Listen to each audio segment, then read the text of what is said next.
Halo sahabat kanal TV Anak Bangsa, kita jumpa lagi di rubrik Opini Andre bersama Andre Vincent Wenas di sini.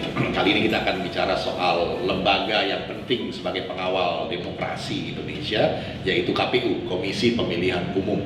Inilah gerbang awal demokrasi kita. Saya barusan menulis artikel berjudul Zona Integritas Komisi Pemilihan Umum atau KPU. Ini soal akuntabilitas dan transparansi. Kita mau menyoroti soal pelayanan publik yang baik adalah ukuran utama keberhasilan suatu administrasi pemerintahan, daerah maupun pusat. Dan sudah pula diyakini lewat banyak sekali kajian bahwa pelayanan publik yang baik itu artinya yang optimal, sesuai dengan kemampuan atau kompetensi organisasi pemerintahan.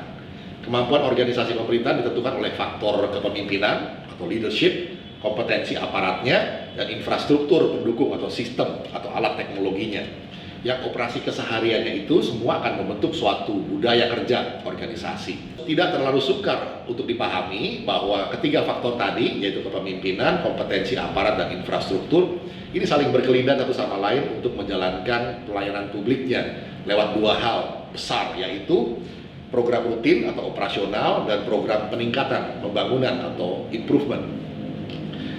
Jadi keduanya diarahkan dan dipimpin oleh leaders sesuai dan searah dengan visi jangka panjang, yaitu 10-20 tahun, jangka menengah 3-5 tahun, dan realisasi program jangka pendek atau program tahunan yang selaras dengan arah jangka panjangnya. Lalu logislah jika rencana program-program rutin dan improvement itu dituangkan dalam rencana kegiatan serta anggaran belanjanya. Disinilah titik krusial untuk akuntabilitas dan transparansi dalam pengelolaannya. Akuntabilitas artinya bisa dipertanggungjawabkan, benar dan masuk akal. Transparan artinya bisa dilihat dan diakses publik, sang pemilik atau pemberi mandat, kapan saja dan dari mana saja untuk pendalamannya. Tidak ada yang ditutup-tutupi, karena memang tidak boleh ditutup-tutupi, karena ini lembaga publik. Di instansi KPU atau Komisi Pemilihan Umum, contohnya, saat ini kabarnya mereka sedang giat memberantas korupsi dan penyimpangan-penyimpangan birokrasi yang sering terjadi dengan membangun apa yang disebutnya sebagai zona integritas. Nah, ini satu program yang menarik, zona integritas. Belajar dari pengalaman Kota La Paz di Bolivia saat mereka mengimplementasikan kebijakan anti korupsi oleh wali kotanya saat itu, yaitu Juan dan Granado, yang berkuasa dari tahun 1999 sampai tahun 2010, sekitar 11 tahun. Kebijakan pemerintahan Balai Kota La Paz di Bolivia saat itu memang marak sekali dengan praktek KKN. Yang itu caranya ia dengan membangun Island of Integrity atau zona integritas untuk menunjukkan komitmen pelayanan total kepada warga.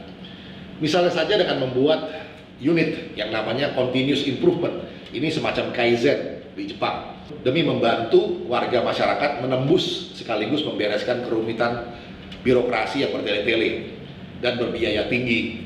Juga unit transparansi yang bisa untuk membantu mengembalikan kepercayaan, yaitu to regain trust dari warga.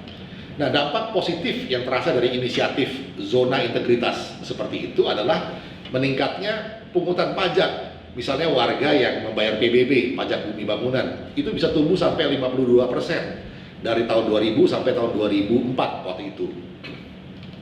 Inisiatif perbaikan atau improvement seperti ini terbukti juga telah merestorasi kredibilitas keuangan pemerintahan kota La Paz, Bolivia saat itu. Sehingga sampai-sampai Bank Dunia dan Inter-American Development Bank bersedia memberikan dana pinjaman kepada lembaga-lembaga pemerintahan Bolivia. Padahal sebelumnya kedua institusi keuangan dunia itu sangat curiga, boleh dibilang, dengan reputasi buruk pemerintahan kota La Paz. Model zona integritas seperti ini membuat pulau-pulau di mana para penghuninya sungguh-sungguh menerapkan good government practices, sektor-sektor tertentu dari birokrasi pemerintahan yang sengaja dipilih dan dikelola betul-betul agar bersih dari KKN dan betul-betul dan sungguh-sungguh berorientasi pelayanan publik secara total.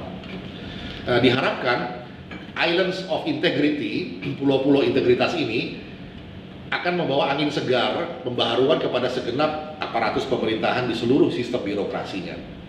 Semacam penularan praktek terbaik atau best practices dari internal organisasi sendiri yang direkayasa sebagai proyek percontohan. Begitu idenya.